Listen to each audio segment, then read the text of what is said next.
Hello, welcome back to another video tutorial here at GeekatPlay Studios. My name is Gary Miller. I'd like to do a tutorial today on watermarks, their intended purpose, and how to create a good watermark versus a poor watermark. And to begin with, I want to start off with a story of an experience that I had. Several months ago, I was contacted by a fella who wanted to use some of my images in his business, and he prints digital images on, I guess it's printable canvas, and frames them and uses them as office art or very contemporary art. And he emailed me and wanted some of my images. So I had sent him several of my images that I had uploaded to Renderosity, the same ones that anyone can view at Renderosity.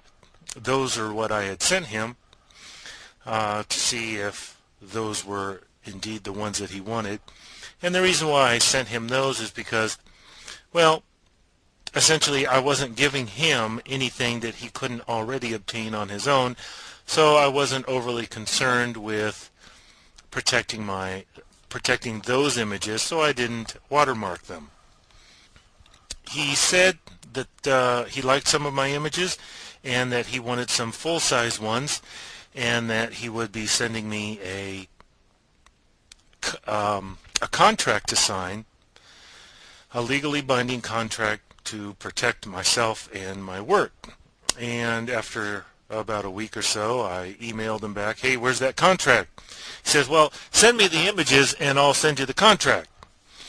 So he wanted the full-size, full-resolution images. So, okay, I took those images into Photoshop and I put some watermarks on them and I sent them off to him, and I never heard from him ever again. It was as though he dropped off the face of the earth and disappeared forever. And when he realized that he wasn't going to get my images for free, he lost all interest, and I'm sure he went out and started contacting someone else who would give him what he wanted.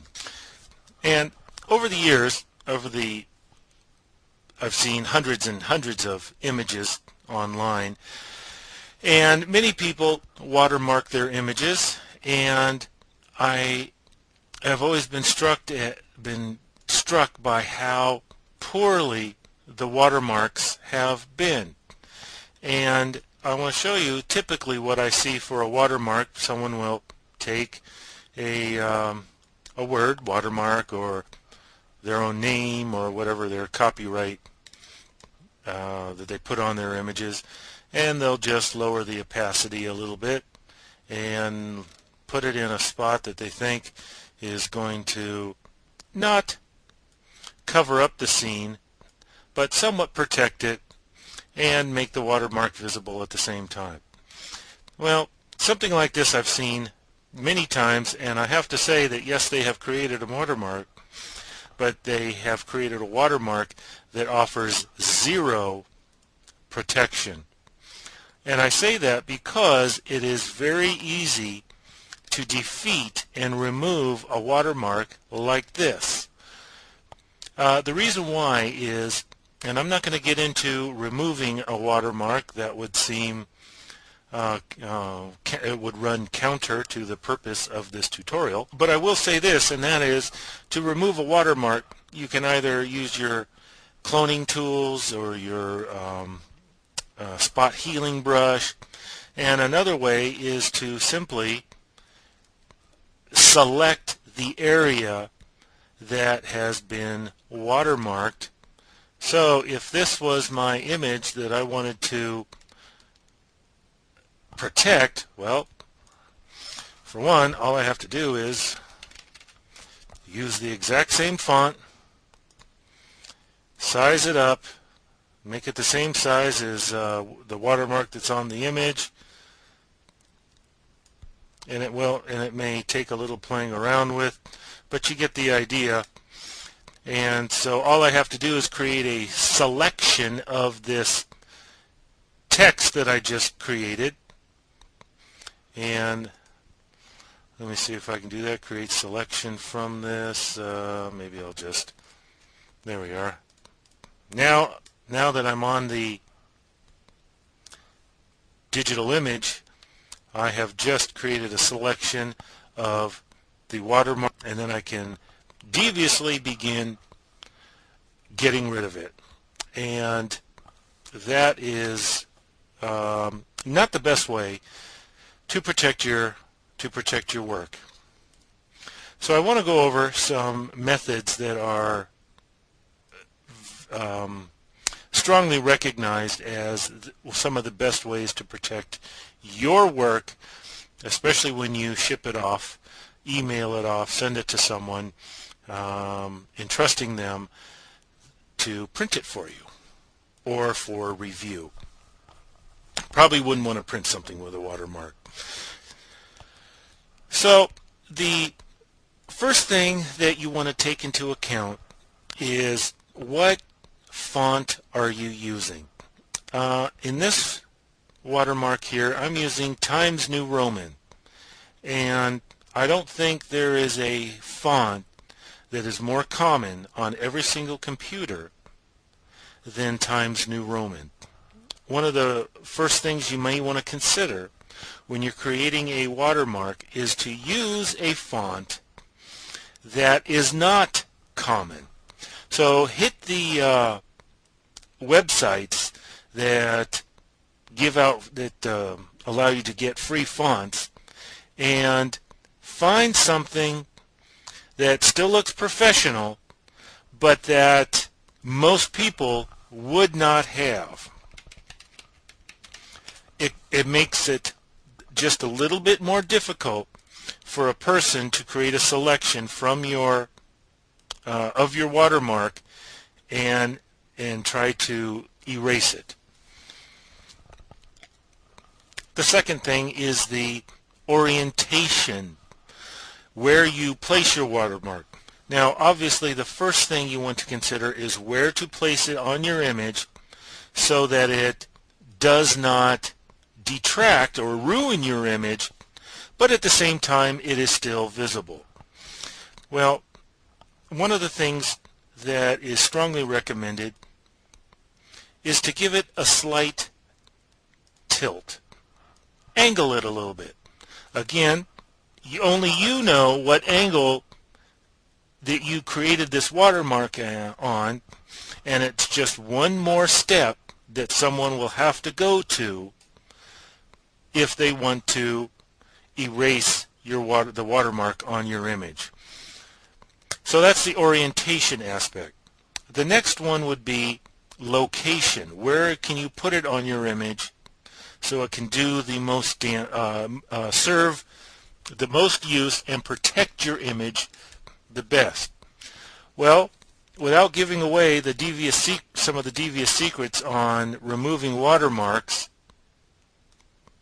I will say this: place it in your image. Now this is for protection. Place it in your image in areas that have high contrast. So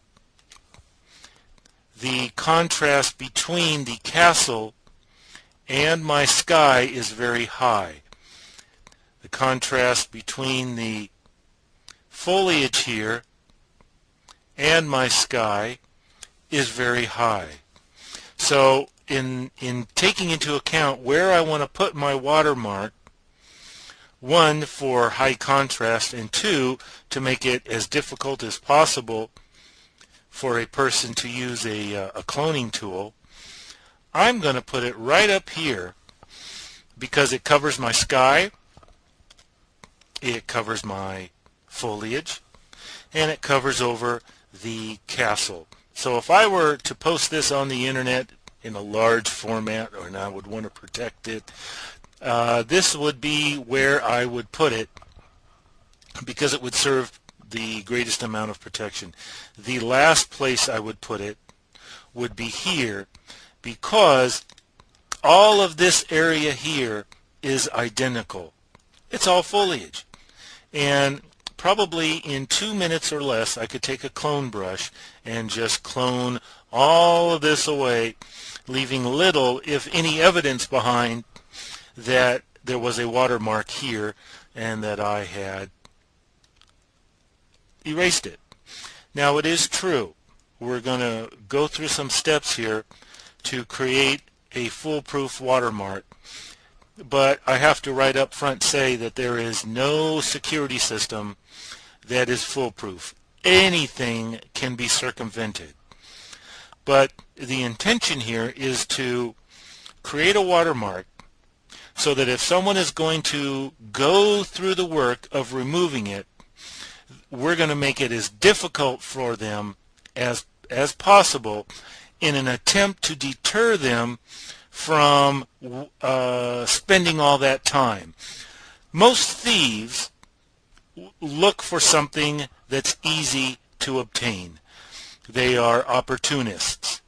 If they have to go through great extents to get what they want, they will skip it and they'll go on to something easier to obtain.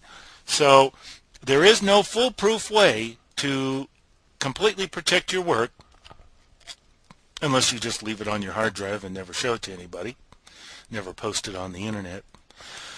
But we're going to go through some steps here to make it as difficult as possible for some no-good would-be thief who's out to steal your image and profit from it or make it his own.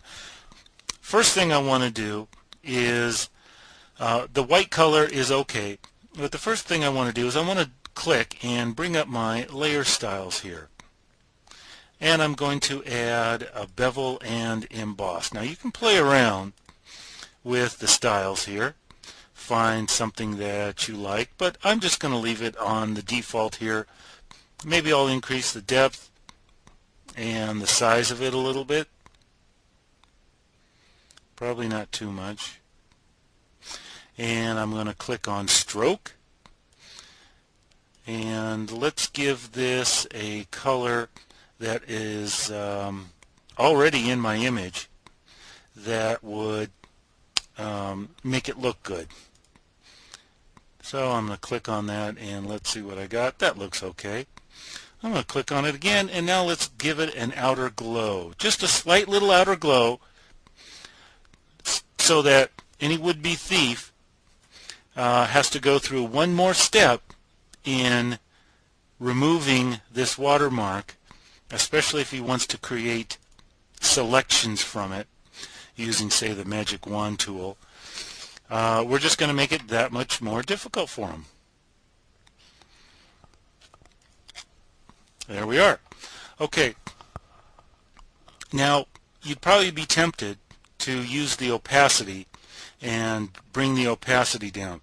Unfortunately, what that does is it brings the opacity of the entire layer down. A better way is to bring the fill opacity down, and you can bring it down all the way to 0 if you like, or add just a little bit of color in there. Because now you can still see your image through it, and it, believe it or not, it is very difficult to still make a selection from this, especially if you, let me add a little bit more white in here. Add a little bit of white in there. It makes it very difficult to create a selection from this. Now what I think I'll do is, let me close this tabbed group. I will lower the opacity of my fill, of my stroke a little bit, because it's just a little bit too much. And the outer glow, I think I'll lower the opacity of that down. And the bevel and emboss, let's bring some of those shadows down just a little bit.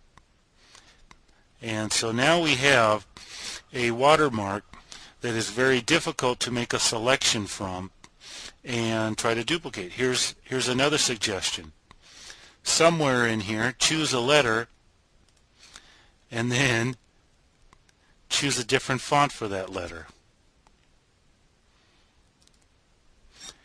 If you choose one that looks similar but is not the same, it makes it a little bit more difficult for some would-be thief to steal your work. Now, once you've gone through the process of creating this, what I would recommend you do is group it all, merge it all as a layer, and then try yourself to get rid of it. See how easy it is in some areas and see how difficult it is in other areas when using like your spot healing brush, your Band-Aid, the healing brush, the patch tool, and your clone tool. See what's easy and what's difficult. I guarantee you the areas that are of highest contrast will be the most difficult. And also try grabbing your magic selection tool and try making some selections from your watermark and try getting rid of it, and you will see that it will be very difficult.